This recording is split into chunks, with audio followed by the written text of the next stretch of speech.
Hello guys and welcome back to SRP stories, जहां मैं normally आपके साथ हुए क्रीपी इंसिडेंट सुनाता हूं, पर आज मैं तुम्हें ले जाना चाहता हूं एक दूसरी दुनिया में। And this will be my first video on the world of urban legends. तो अगर तुम्हें भी किसी अर्बन लेजेंड के बारे में पता है then do let me know in the comments. इस वीडियो पे मैंने बहुत ज़्यादा मेहनत करी है and I never say this thing, but please drop a like अगर तुम्हें वीडियो पसंद आई एंड शेयर कर देना इसे अपने दोस्तों के साथ। But without any further ado let's start with our first urban legend, which comes to us from Bihar.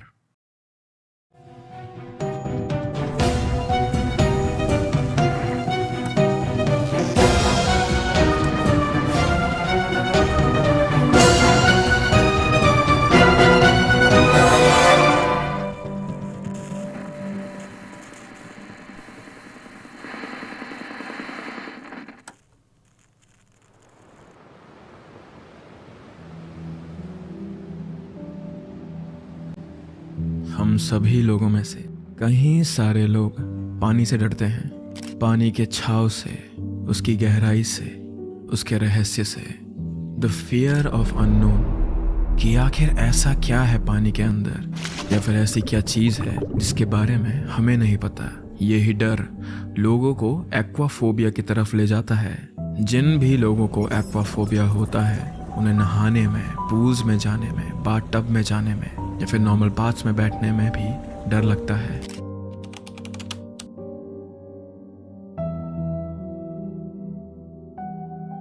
And obviously ये लोग कभी भी सी साइड या रिवर के पास चैन से नहीं बैठ सकते। उन्हें एंग्शियस फील होता है, जैसे कि उनके दिमाग में हजारों कीड़े दौड़ रहे हो और उनसे कह रहे हो कि ये नीली चद्दर तुम्हें खा जाएगी।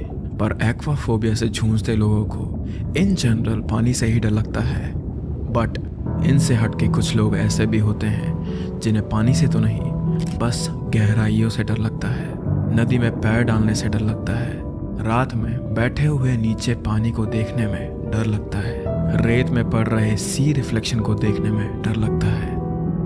और इस फोबिया को कहते हैं थैलासोफोबिया।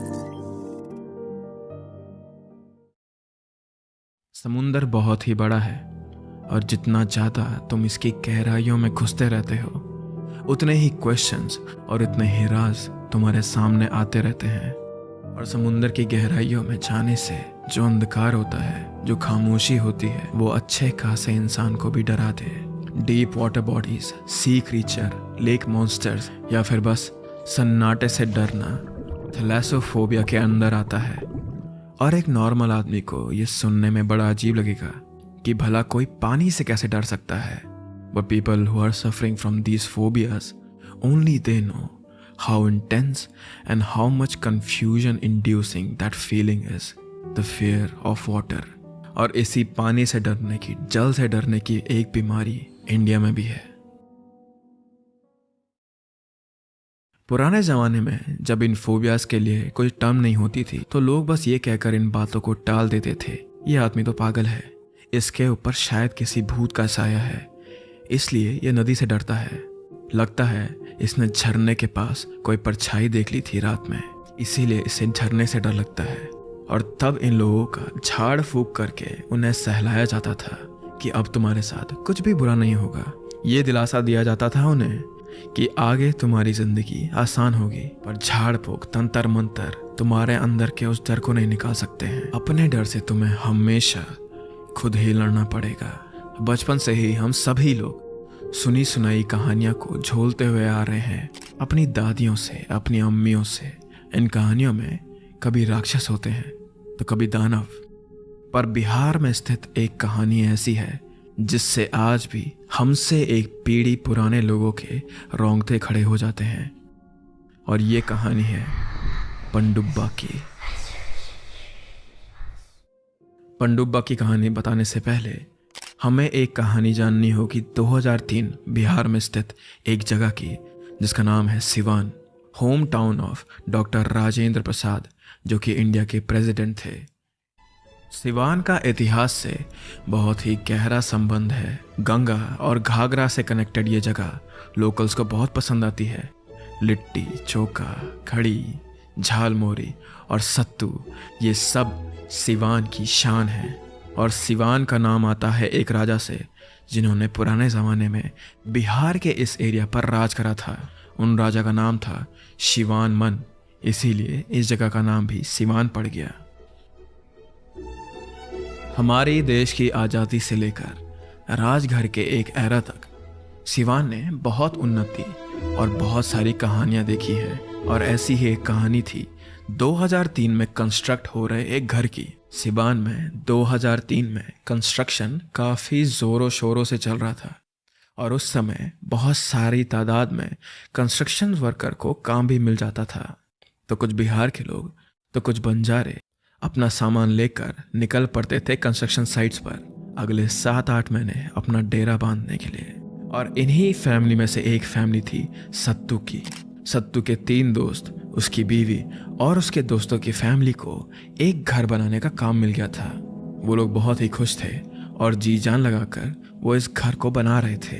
पर कंस्ट्रक्शन प्रोजेक्ट का बजट कम होने के कारण इस ठेकेदार ने बजरी लाने का काम भी सत्तू और उसके दोस्तों को दिया था। वैसे तो नॉर्मली वो लोग ऐसा काम नहीं करते, पर ठेकेदार ने उन्हें एक्स्ट्रा पैसे देने का वादा करा था। तो सत्तू ने सोचा कि हाँ, मैं पास की नदी से रात में ट्रैक्टर ले जाकर वहां से बजरी ले आऊंगा। वैसे भी इस काम को बस एक ही हफ्ता लगना था और बजरी लादने का काम तो उसके दोस्तों को करना था। तो सत्तू इस काम के लिए मान गया। घर बनने की शुरुआत में सत्तू बिना किसी रोक टोक के बजरी ले आया था। उनके घर का काम भी ठीक ही चल रहा था और ठेकेदार भी उन्हें हफ्ते भर हफ्ते पगार दे देता था। पर हाफ वे थ्रू उनकी बजरी खत्म हो गई। तो सत्तू ने अपने ठेकेदार से कहा कि मुझे और पैसे दीजिए, तब ही मैं ज्यादा बजरी लाऊंगा। पर इस बात पर उसकी और उसके ठेकेदार के बीच में लड़ाई हो गई। सत्तू ने कहा कि मैंने बस एक बार बजरी लाने की बात करी थी, अब खत्म हो गई है तो इसमें मेरी कोई गलती नहीं है। तो उस पर ठेकेदार ने बोला कि नहीं, तुम्हें पता होना चाहिए था कि कितनी बजरी की जरूरत पड़ेगी। मामला इतना गंभीर हो गया था कि उस ठेकेदार ने सिवान में मौजूद उसके सभी दोस्तों को बुला दिया और सत्तू और उसकी बीवी को बहुत मारा। ये देखकर सत्तू के दोस्त बीच में आए उसे छुड़ाने के लिए और कहा, मालिक आप चिंता मत कीजिए, इसके लिए हम आपको बजरी रात में लेकर आ जाएंगे। ये सुनकर ठेकेदार का गुस्सा कुछ कम हुआ और वो सत्तू और कंस्ट्रक्शन साइट को छोड़कर वहां से चला गया, ये वार्निंग देकर कि अगली सुबह उसे इस घर के सामने पर एक बजरी का टीला चाहिए था। सत्तू ट्रैक्टर में बैठा और अपने दोस्तों को पीछे बैठाकर वो नदी की तरफ निकल गया। पूरे रास्ते सत्तू ने अपने दोस्तों को कुछ भी नहीं बोला, पर जैसे ही वो नदी के पास पहुंचा उसने रोना शुरू कर दिया था। उसके दोस्तों को उसका दर्द पता था, उसकी लाचारी पता थी, पर उन्होंने उसे थोड़ा देर अकेला छोड़ दिया और ट्रैक्टर को नदी के ऑपोजिट डायरेक्शन में लगाकर वो चुपचाप बजरी भरने लगे। सत्तू ने बीड़ी जलाई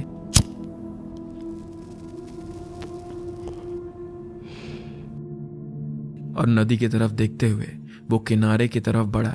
उसने एक हाथ से अपनी बीड़ी हटाई और दूसरे हाथ से अपना मुंह नदी के पानी से धोने लगा, इस कोशिश में कि उसके मुंह का खून साफ हो जाएगा।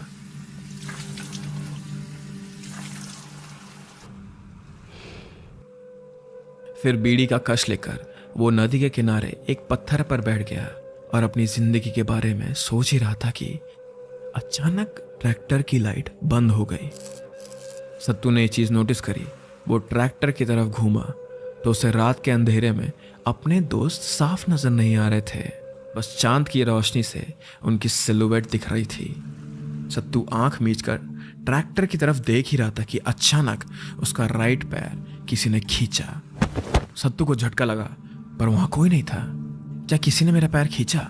सत्तू इस बात को सोचने लगा और लॉजिकली अपने आप को यह बात समझाने लगा कि यहाँ कोई नहीं है। सत्तू, तूने पानी में पैर रखा है, इसलिए नदी के बहाव से तुझे ऐसा लगा। वो अपने आप को यह दिलासा दे ही रहा था कि तभी उसके लेफ्ट शोल्डर पर किसी ने टैप करा। सत्तू के बगल में एक दुबला बदला पर बुजुर्ग आदमी बैठा था। उसने कहा, क्या चाहिए आपको इतनी रात गए?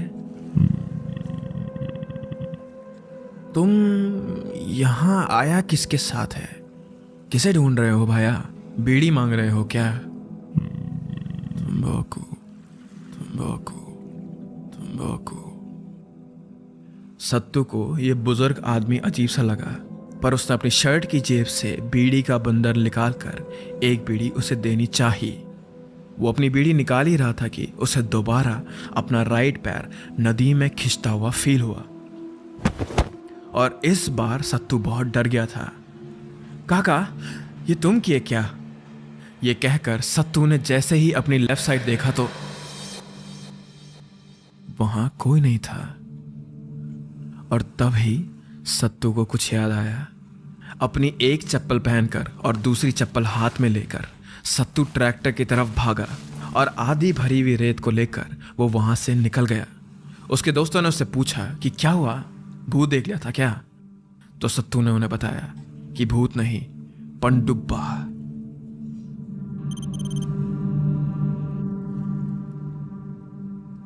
पनडुब्बा बिहार की एक ऐसी कहानी है जिन्हें बुजुर्ग लोग भुला नहीं पाते हैं।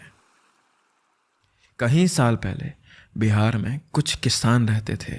चावल, पैडी, वीट, जूट और तेल के बीज को किसान बिहार में कई पीढ़ियों से उगाते आ रहे हैं। पर कुछ कुछ किसान यहाँ टमाटर, कैबेज और कैरेट भी उगाते थे। उन्हीं फार्मर्स में से एक फार्मर अपने चावल और टमाटर के खेत में काम कर रहा था। इस किसान को ना कोई ज्यादा जानता था, ना ही कोई इसके घर के आसपास जाता था, क्योंकि ये किसी को नहीं पता था। पर कहते थे कि ये किसान बड़ा परेशान था जिंदगी से।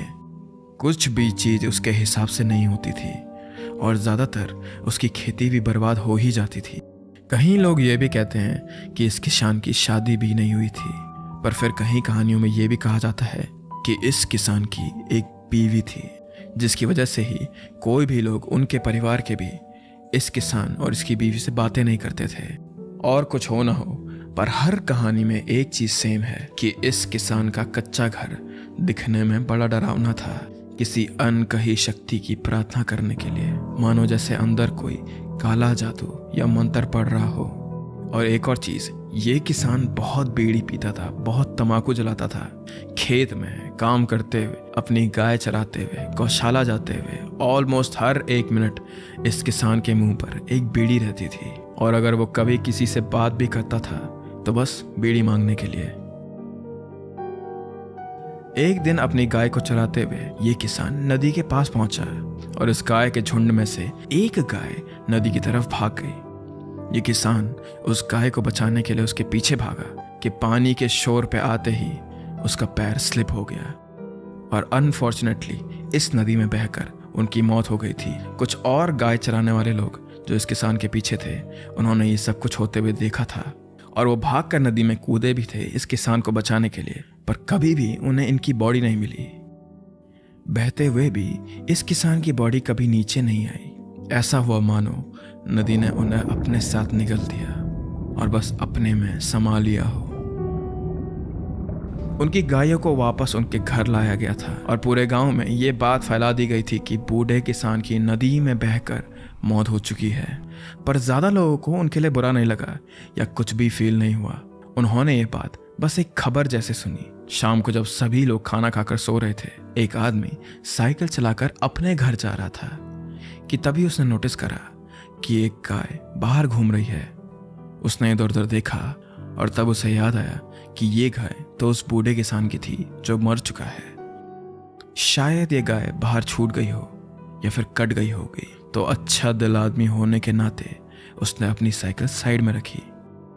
बूढ़े किसान के घर से थोड़ा ही दूर उसे एक लालटेन जलती हुई दिखी जहां से लाइट आ रही थी, जो कि अजीब था क्योंकि उसकी नॉलेज में कोई भी इस किसान के घर में नहीं रहता था।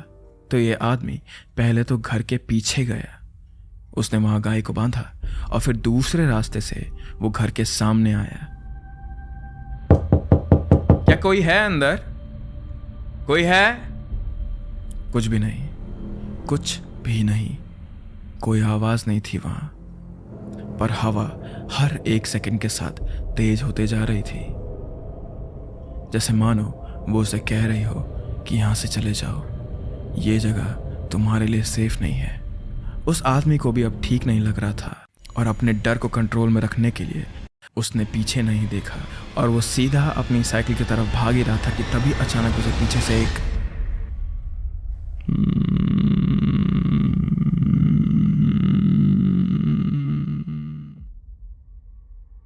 उसकी पीछे मुड़ने की हिम्मत नहीं हुई, पर फिर भी हिम्मत जुटाकर वो पीछे घूमा। उसने देखा कि इस घर के आगे एक पत्थर पर कोई आदमी बैठा है जो कि हाथ फैलाकर उससे कुछ मांग रहा था। ये देखते ही वो आदमी वहां से भाग गया और पूरे गांव में चिल्लाने लगा कि पनडुब्बे का भूत गांव में आ चुका है। बाकी किसान इस आवाज को सुनकर मिलकर बूढ़े किसान के घर गए तो उन्हें वहां कुछ भी नहीं मिला और ना ही वहां कोई लालटेन जली हुई थी, पर यह नाम पनडुब्बा अब सभी के दिमाग में रह गया था। इस इंसिडेंट के कुछ ही साल बाद सेम साइकिल वाले जैसा इंसिडेंट एक औरत के साथ हुआ। वो रात को पानी लेकर अपने घर वापस जा रही थी कि उसे पत्थर के सामने एक आदमी बैठा हुआ दिखा और दोबारा से इस आदमी ने उस औरत से कुछ चीज़ मांगने की कोशिश करी।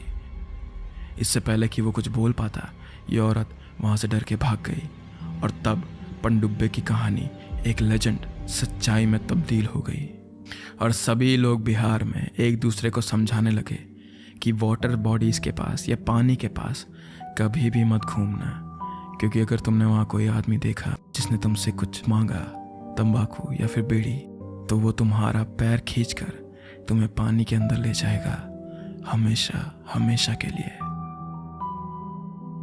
पनडुब्बा अपनी खुद की जिंदगी में इतना परेशान था कि वो अपना गुस्सा दूसरे लोगों पर निकालता था जो उसके पास नहीं था। एक फैमिली, अच्छी खेती, अच्छी जिंदगी, वो दूसरे लोगों से ये सब कुछ छीनना चाहता था और इसीलिए उसकी आत्मा को भी अभी तक शांति नहीं मिल पा रही थी। कुछ लोग ये भी कहते हैं कि पनडुब्बा बस बुरे लोगों पर हमला करता था, बस उन लोगों पर जिनके मन में कुछ खोट हो, जिन्होंने कुछ बुरा करा हो। पर जैसे जैसे साल बीतते गए, पनडुब्बे को लोग और ज़्यादा देखते रहे पूरे बिहार में। अगर तुम बिहार से हो तो तुम्हारे ग्रैंड पेरेंट्स ने भी तुम्हें पनडुब्बे की कहानी बहुत बार सुनाई होगी और ये सभी कहानियाँ इतनी रैंडम है कि अब इनका शेप चेंज हो चुका है। अब ये कहानियाँ एक फार्मर के बारे में नहीं है, अब ये है एक ऐसी आत्मा के बारे में जो कि तुम्हें किसी फोबिया से भी भयानक मौत दे सकती है। और इंसान का सबसे बड़ा डर मौत है, इसीलिए लोग इन कहानियों को चुपचाप थूक घूट कर सुन लेते हैं। पर यह बात भी सच है कि पनडुब्बे की कहानियाँ जहाँ से भी आई है वहाँ किसी न किसी की जान गई है। कहते हैं कि अगर रिवर बॉडीज़ के पास जाओ तो पनडुब्बा तुम्हारा पैर खींच के तुम्हें पानी के नीचे ले जाता है। वो तब तक रुकता है जब तक तुम्हारी आखिरी सांस पानी से ना निकल जाए और तुम्हारी पूरी छाती पानी से ना भर जाए। इसके बाद वो तुम्हारी बॉडी को नीचे घसीटता है, पानी के स्थल पर रेत में तुम्हारी बॉडी को दफनाता है, तुम्हारे शरीर में रेत भरता है और उसके बाद अपने अगले शिकार का वेट करता है। पर कहा जाता है कि अगर तुम्हें कभी पनडुब्बा दिख जाए या फिर ऐसी कोई भी आत्मा दिख जाए जो कि पानी के पास हो और वो तुमसे कुछ मांग ले, तो उसकी तरफ सबसे पहले तो घूमना मत। उसकी परछाई को देखने से भी तुम्हें कर्ज हो सकता है। पर अगर तुम गलती से घूम गए और उसने तुमसे कुछ मांगा तो बिना कुछ कहे चुपचाप दूसरी साइड देख लेना, ना कुछ शब्द बोलना और ना ही वहाँ से उठना, क्योंकि अगर तुमने दोबारा उसकी तरफ देखा तो वो तुम्हें घसीट के पानी के अंदर ले जाएगा। जानते हो ना क्यों? क्योंकि पनडुब्बा पानी में रहता है। अगेन, अगर आपको भी किसी अर्बन लेजेंड के बारे में पता है और आप चाहते हो कि मैं उसके बारे में बात करूं, then let me know in the comment about that thing. And अगर तुम्हें ये सीरीज और देखनी है then do drop a like on this video. Again, thank you so much for watching and I will see you in the next one. Bye bye.